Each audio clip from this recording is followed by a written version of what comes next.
Hello everyone, welcome to my channel Athena. So நேற்று போட்ட video யூஸ்ஃபுல்லாக இருக்குன்னு நினைக்கிறேன். இன்றைக்கி அந்த மாதிரி ஒரு நியூ ஃப்ரேஸ் கற்றுக்கலாமா? ஸோ இன்றைக்கி சினாரியோ, நீங்கள் ஹாலில் இருக்கீங்க, உங்களுக்கு தாகமாக இருக்குது. ஸோ உங்கள் ஸ்பவுஸ் கிட்டேயோ இல்லாட்டி உங்கள் குழந்தைக்கிட்டேயோ எனக்கு கொஞ்சம் தண்ணி கொண்டு வந்து தரியா, ஒரு கிளாஸ் தண்ணி கொண்டு வந்து தரீங்களா அப்படிங்கிறத எப்படி கேட்கலாம் இங்கிலீஷில் அப்படிங்கிறத பார்க்கலாமா? ஸோ அதுக்காக நீங்கள் சொல்ல வேண்டியது, can you please bring me a glass of water. எனக்கு ஒரு கிளாஸ் தண்ணி கொண்டு வந்து தரீங்களா?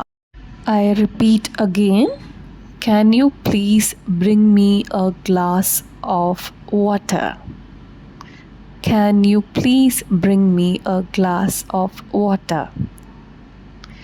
இந்த மாதிரி நிறைய வீடியோஸ் கற்றுக்கணுமா? இந்த மாதிரி நிறைய இங்கிலீஷ் ஃப்ரேசஸ், அதுவும் டே டு டே லைஃப்பில் யூஸ் பண்ணுறது தெரிஞ்சுக்கணும். கண்டிப்பாக இந்த வீடியோக்கு like, share and comment and two subscribe.